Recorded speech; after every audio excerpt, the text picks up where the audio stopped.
और उसके कसने में ये सब जो है दिलाया जाता है। आरती सजा करके आती है, थाल में आरती करके और खुशी खुशी राजेंद्र को विदा करती है देश के लिए। और राजेंद्र गया है, जा करके अपना ड्यूटी जो है ज्वाइनिंग किया है। ज्वाइनिंग करने के बाद उसका जो हेड अफसर है आदेश दिया, क्या आदेश दिया? तर्ज बदल गई।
ड्यूटी ज्वाइनिंग किया तो एक सूचना उसको मिली।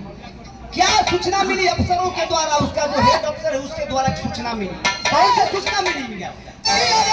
सेक्टर में हमला बोली, सेक्टर में हमला बोली। अरे चीनी टोलिया की पापी सिनेमावा पसंद सब चलावे टोलिया, पापी सिनेमावा पसंद सब चलावे।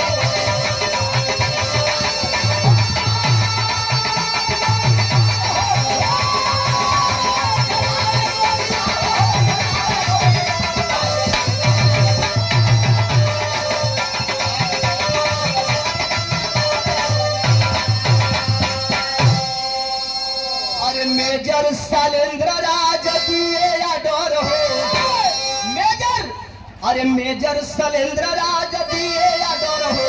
अरे एक टुकड़ी सेना को भेज दिए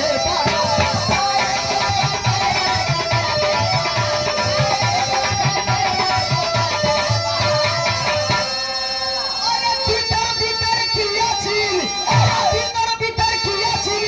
अरे भारत की टोलियां, अरे भारत की टोलियां की पापी सीमा पसंद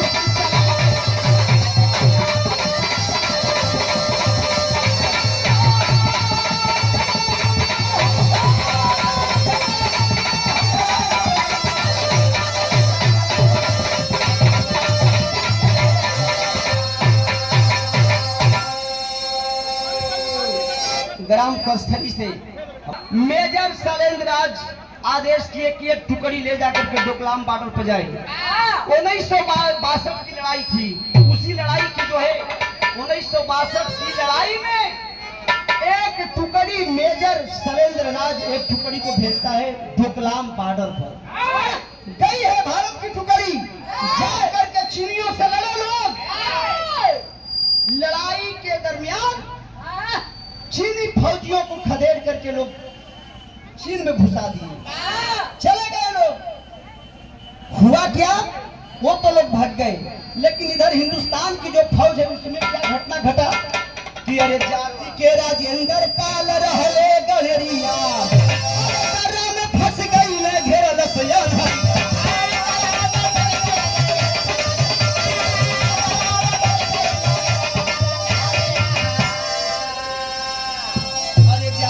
राजेंद्र काल रहले गणेरिया, अरे तरा में फंस गई ले घेरल सियाना।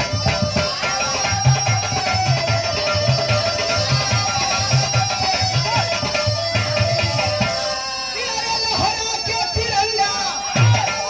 के तिरंगा बोले, अरे इनकलाबी बोलिया, अरे इनकलाबी बोलिया की पापी, अरे सीमावा पसंद सब चलावे गोलिया।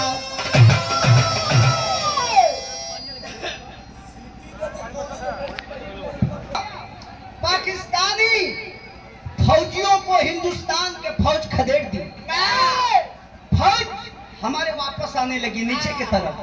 घटना क्या घटा, जो राजेंद्र पाल था, दो पहाड़ियों के बीच में जो दरार होता है बाबूजी, पैर सलग गया और पैर के छलकने की वजह से राजेंद्र पाल कई फुट जो है खाई में चला गया, दर्रा में जाकर फंस गया राजेंद्र। और हमारे हिंदुस्तान की फौज जब लड़ाई से आपस होती है तो हर फौज का काउंटिंग किया जाता है, गिनती होती है। गिनती में राजेंद्र पाल नहीं पाया गया। जब नहीं पाया गया तो हुआ क्या, तर्ज बदल गई मास्टर।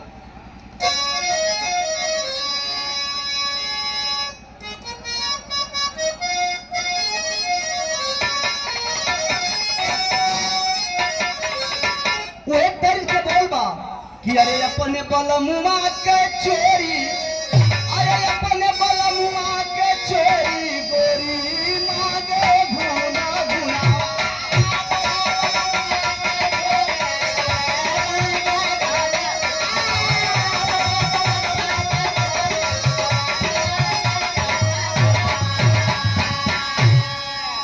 अरे बलुआ किनारे मोरे बोले, अरे बलुआ किनारे मोरे बोले, हमारा पिया हमसे ना बोले।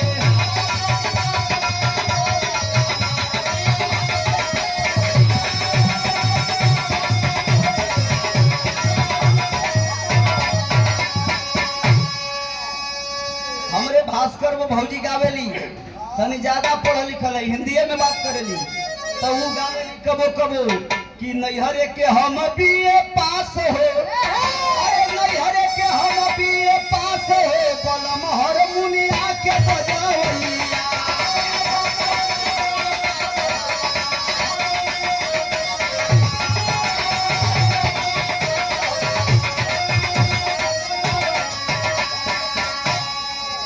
राजेंद्र पाल फंस गया दर्रा में। आज जब दर्रा में फंसा तो चीनी फौजियों ने देख लिया राजेंद्र को गिरफ्त कर लिया और ले जाकर के चीन के जेल में बंद कर दिया। इधर हमारे हिंदुस्तान की फौज जब लौटने लगी, जब काउंटिंग किया गया तो हुआ क्या, अरे सीमा पर झंखे जवानवा, अरे सीमा पर झंखे जवानवा, वतनवा के हमारे सिपाही।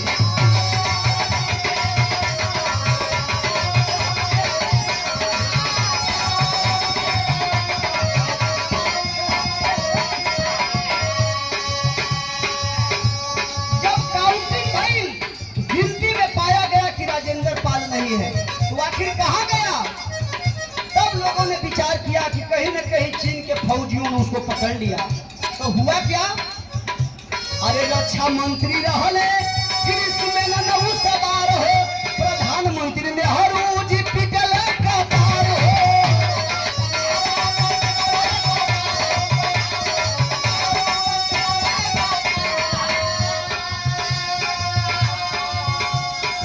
ताशकंद भइले मिलनवा, ताशकंद भइले मिलनवा, वतनवा के हमारे सिपाही।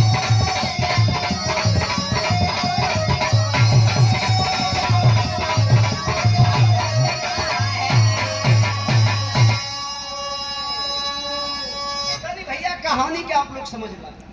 राजेंद्र पाल फंस गया दर्रा में, चीन के फौजियों ने पकड़ लिया उसको। ए भैया, राजेंद्र को पकड़ा गया, चीन के फौजियों ने पकड़ लिया। देश के प्रधानमंत्री पंडित जवाहरलाल नेहरू थे उस समय, 1962 की कहानी है। और रक्षा मंत्री कृष्ण मेनन उस बार थे।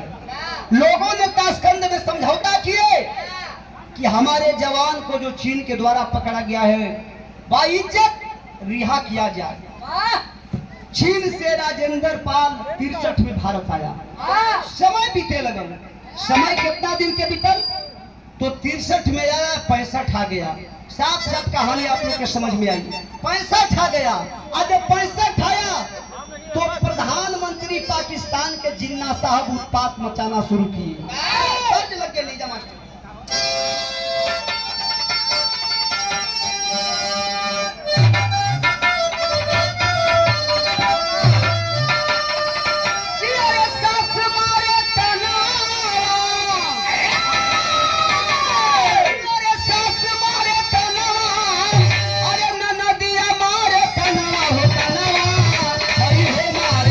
अरे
मचाना शुरू किया तो हुआ क्या, जगह जगह होई गईली घेराबंदी।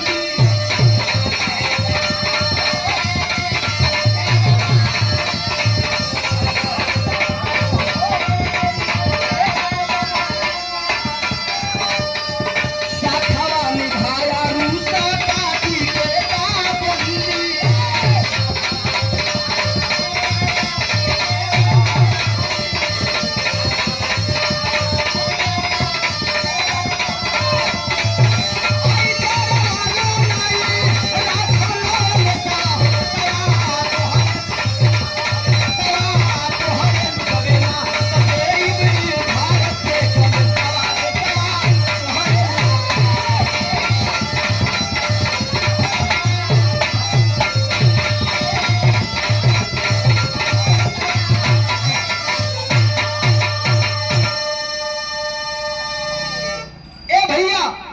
पाकिस्तान का जो है जिन्ना आतंक मचाना शुरू किया।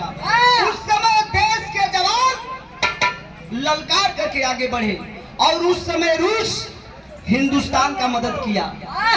देश के जवान देश के हिंदुस्तान के कान चारों ओर से आवाज गूंजने लगी कि अब बर्दाश्त नहीं करना है, किसी भी हालात में जिन्ना को छोड़ना नहीं है। तो कभी के ठेरी लिखे के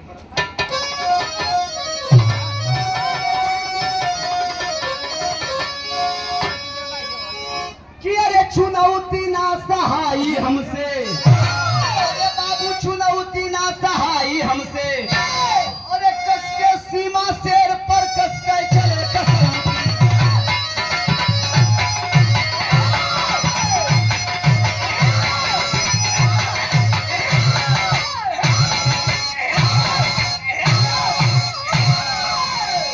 शाबाश शेर। ए भैया जौन बात तवन देश के हिंदुस्तान के हर कोने से आवाज गूंजने लगल कि अब पाकिस्तान को छोड़ना नहीं है। अरे ललकार उठी भारत माता, अरे मिथ्या देर लगाते हो, अरे जग जा वतन का प्रहरी, आज बात को बचाते हो। अब नहीं बचाना है, किसी भी हालात में नहीं छोड़ना है। ए बाबू हिंदुस्तान के जवान लेकर के अपना बारूद गोला आगे की तरफ बढ़े और लाहौर तक कब्जा किए। उस समय पटेल जी पहुंचे लाहौर में, जाकर के अपना झंडा को गाड़ करके तिरंगा को लहराए जो है लाहौर के धरती पर। तो कवि जी का विदेशिया लिखे के पड़ा।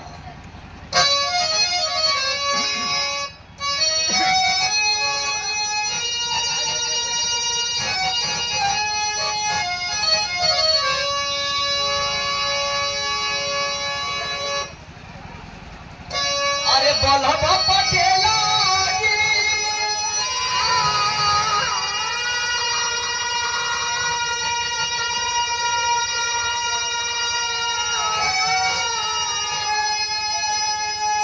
भैया लाहौर पहुंची गई।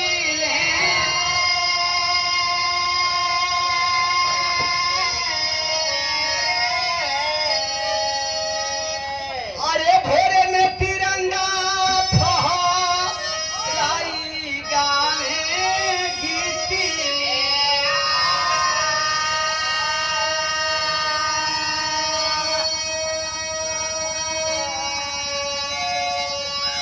अरे हारा पाकिस्तान कुछ, अरे कैद मर जवाना।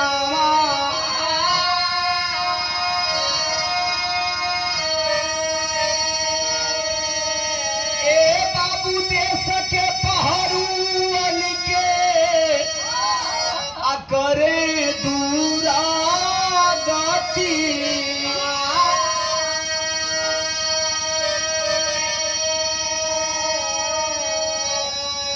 अरे डोगरा रेजिमेंट में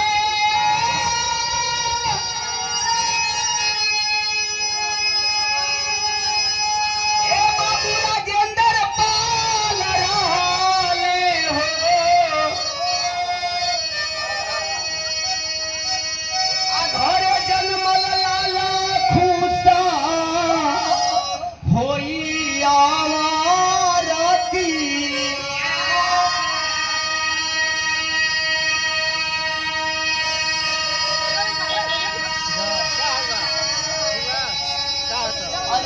मिली खबर जब ए बाबू गौआ दसवाली में, धन्य हो राजेंद्र पवले अरे राजा वीरागति।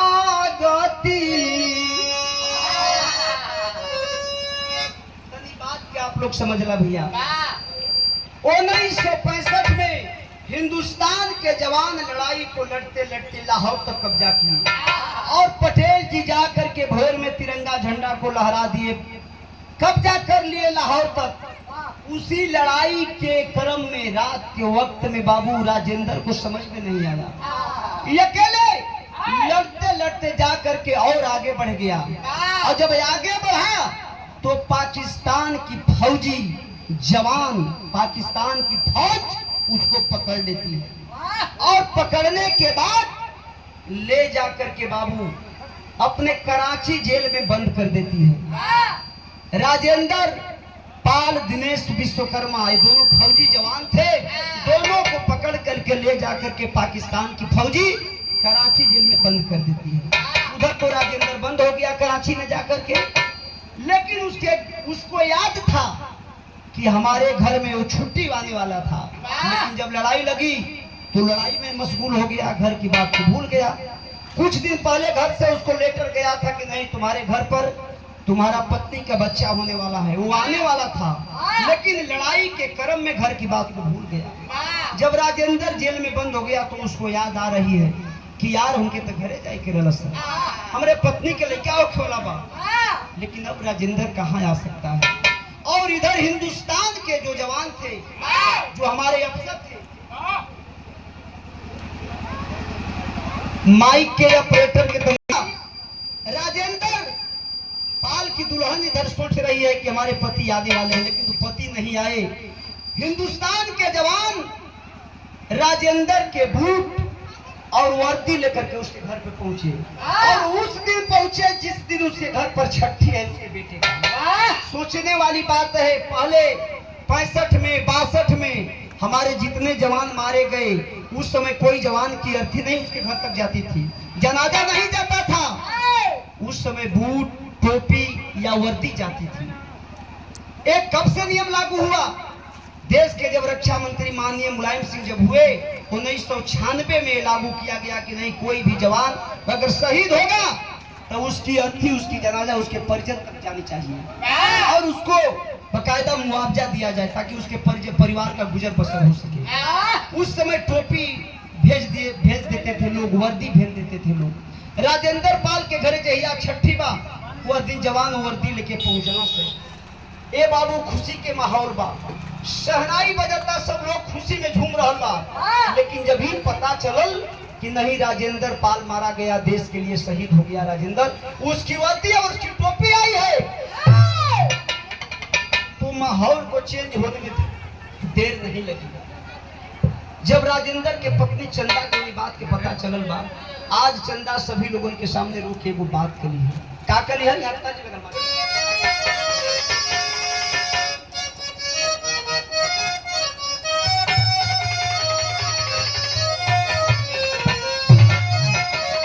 तुम्हें कहना हो, अरे जिस गाना में राम के, अरे जिस गाना में राम के नाम है उस गाना को गाना ना चाहिए। लेकिन चंदा छोट लड़का के लेके गोद में रोक के सबके सामने वो बात कहलस, का कहलस कि अरे जब मांग सुहाग, अरे जब मांग सुहाग उजड़ी गईले रुपिया रखवैया के होई।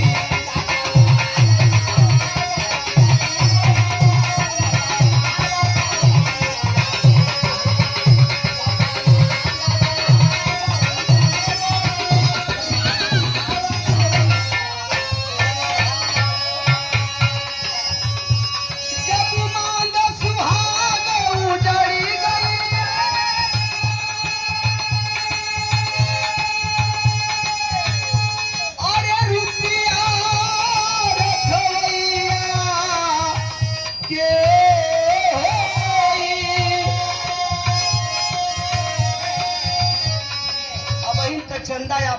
कहती है। तो बुढ़िया माई एकदम बुढ़ारी के शरीर लेके आ गई। माई अब जाके अपन मात रख। अरे जब माई जरावे बेटवा के, जब माई जरावे बेटवा के, माई जरवैया के, जब माई जरावे जरवैया के।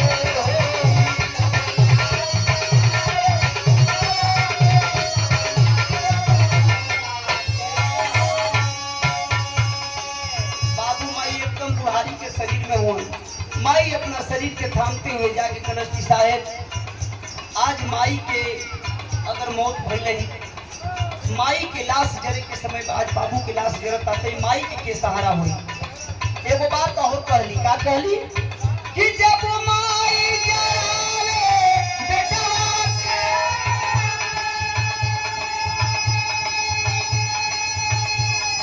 कि अरे माई जरवैया के होई।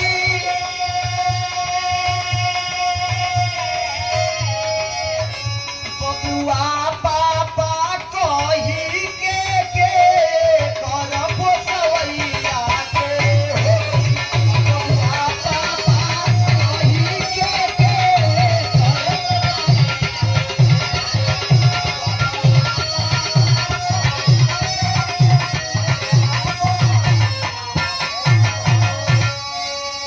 कि अरे बबुआ पापा कही के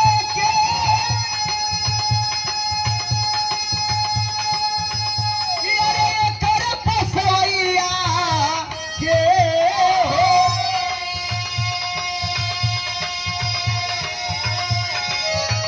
पूछऊ ना धीरजवा दिहला तू हमारा के सहैया के हो।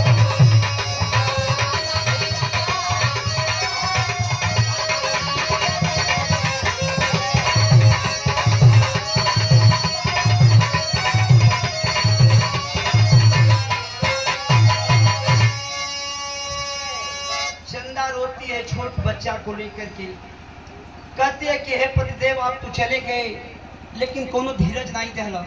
आखिर ये अभागन के सहारा क्यों हुई? एगो दुख रही तो एगो माई बाबू के भी एगो दुख सामने बा और अपन भी दुख सामने बा। रोती है, लोग समझाते हैं कि जो होना था हो गया, अब यही बच्चा को ही मान करके तुमको हिम्मत हौसला को रखना है और यही तुम्हारा सब कुछ है। चंदा समय को बिताने लगी बाबूजी। समय कितना बीतल? 18 साल के समय बीतल। सोचे वाली बात को पहले में बतौली है कि देश का वह जवान कुछ लड़ाई को लड़ा है और कुछ लड़ाई के विषय में सुना है। वह देश का राजेंद्र पाल जो फौजी था। 18 साल के समय बीतल। जो बेटा उसका रणजीत था जवान हुआ और खुली भर्ती में गया है। हट्टा कट्टा शरीर हो, भर्ती हो गया। वो भी भर्ती होके घरे आई, कलश की माई हम भर्ती होके आवत हई। इतनी बत्तिया जब माई सुनस की हमार लड़का भर्ती होके आवत है, तब तो करे आंख में आंसू के लड़ी न लग गई। फूट फूट के रोवे लगे। कलश करे बाबू, अरे घरवा से तो लोग बड़ा सपना लेके जाओ रे, लेकिन वहां से कुछ नहीं मिलेला। सदमा गम खाली मिलेला। ऐसा मत कर बाबू, तुम्हार बाबू गई ना आज नहीं लौटला आ फिर तू अपने जवानी के जात हो झुके। मेरे माई पगलो जीन, अरे हम थाना के सिपाही नहीं रे। करस की थाना के सिपाही हम जने बॉर्डर के सिपाही हो, घबरा न गेली हम। करस की नहीं घबरो जीन, हम थाना के सिपाही हैं। करस की तब ठीक बा। समय बीते लगल। समय कितना बीतल? आज 99। आज जब 99 आई तो कारगिल के युद्ध में वो जवान गया है। चौलरिया लिखा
दिया और 18 पाकिस्तानियों को मार करके ढेर कर दिया। ओकर हौसला के, ओकर हिम्मत के देख करके हिंदुस्तान के जो बड़े अफसर थे पदोन्नति किए कि हिम्मत वाला जवान है, ये बहादुर है, इसको जो है उचित, इसको जो है प्रमोशन किया जाए, इसकी हौसला को बढ़ाया जाए। हुआ क्या? पॉपट के लाई लगा मास्टर।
हिंदुस्तान के जवान रणजीत को पदोन्नति हुई और कर्नल बन गया।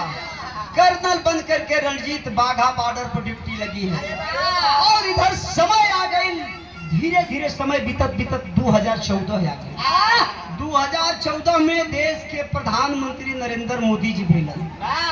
तो प्रधानमंत्री बनने से पहले और शपथ ग्रहण से पहले पाकिस्तान के लोगों से समझौता किए और जांच किए सीबीआई के द्वारा, कोई पता किया जाए कि कराची जेल में हमारे हिंदुस्तान के कितने लोग बंदी हैं और सबको बाइज्जत भारत रिहा किया गया भारत के लिए।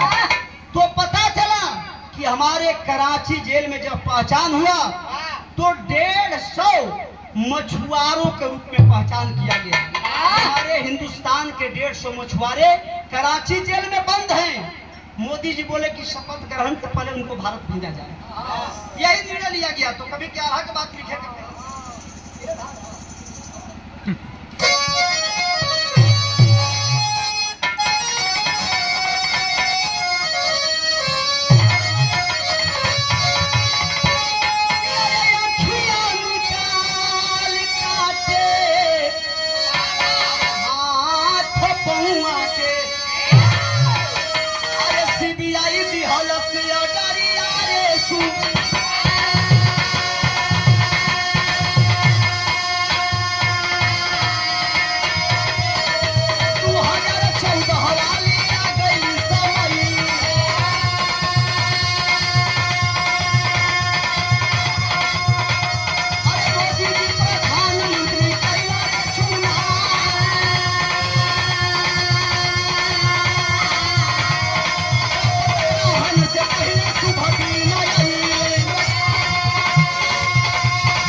मछुआरों के रूप में कराची जेल से रिहा किया गया हिंदुस्तान के लिए तो हिंदुस्तान से आने के लिए, अरे पाकिस्तान से आने के लिए हिंदुस्तान में कोई भी लोग आता है तो बाघा बॉर्डर से होकर ही आता है।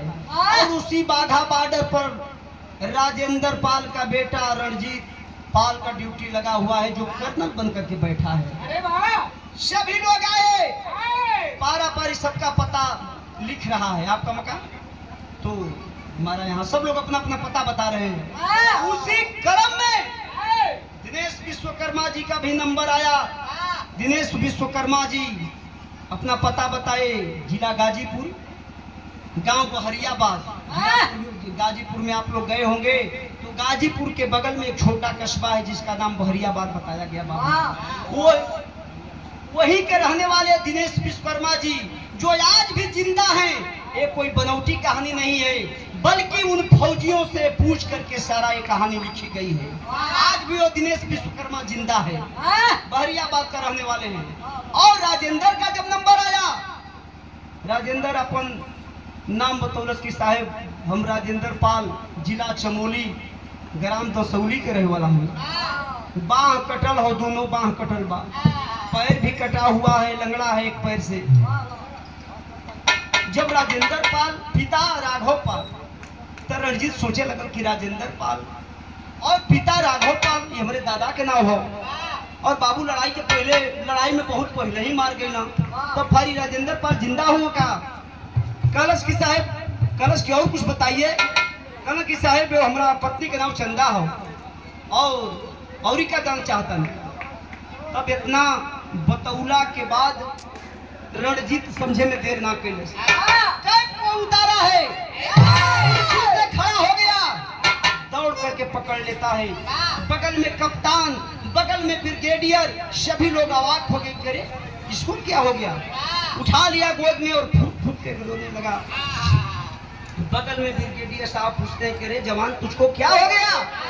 अरे कि साहेब अब पूछी जिनकी हमके का भइल बा, ये हमारे पिताजी हूँ। 65 के लड़ाई में ये पकड़ल गईलन, और इनकर सजा पाकिस्तान के सब फौजी के लिए हूँ से बाँह काट लेने से, गोड़ काट लेने से, सिगरेट से पूरी बदन को जला दिया गया है। और सब राजेंद्र बतौला अपन कहानी 65 के 62 के कहानी बता भी दिल उस समय कि हमारा संगे इकुल भइल बा।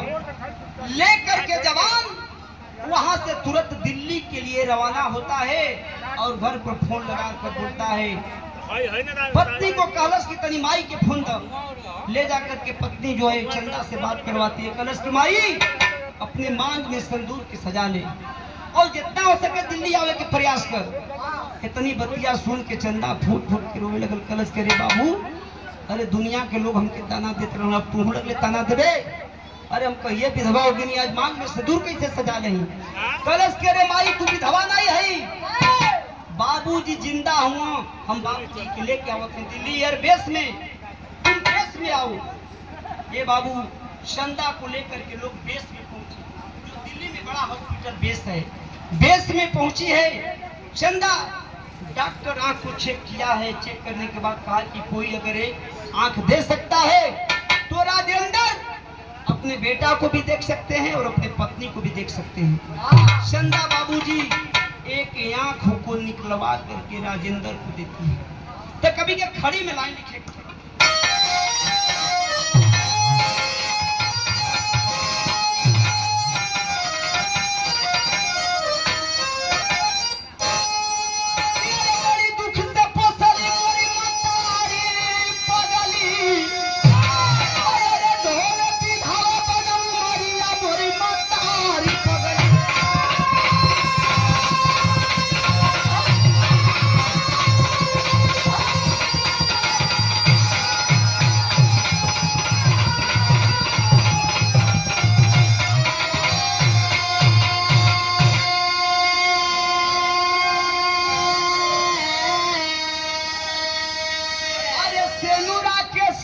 चंदा अरे दिहली एक नया नवा, देखा ले राजेंद्र अपन लाल जहानवा।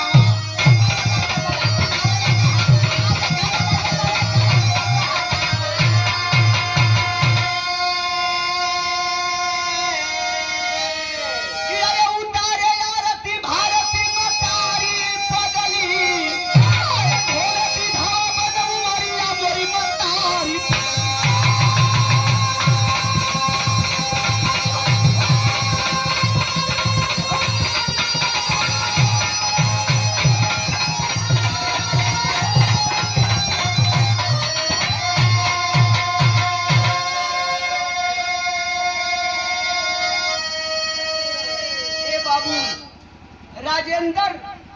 चंदा अपनी आंख को निकाल कर देती है, डॉक्टर आंख को सेट किया है। कुछ दिनों के बाद राजेंद्र की आंख से जब पट्टी हटाई गई बाबू, तो राजेंद्र को साफ साफ दिखाई देने लगा। चंदा को देखता है तो कहना है राजेंद्र, चंदा को भी देखा है। चंदा से पूछता है कि ये नौजवान कौन है। चंदा बताती है कि इसी के जन्मदिन में आपको आना था लेकिन नहीं आ पाए, समय करोट ले लिया। यह बेटा रणजीत है। कलश की ये भी जवान हो गया है। कलश की हाँ, ये भी कारगिल की लड़ाई में नाम कमाया है और पदोन्नति भी हुई है इसकी। सारी बात बताती है। चंदा खुशी खुशी परिवार को लेकर के राजेंद्र घर आए। यही से हमारी कहानी की समाप्ति हुई।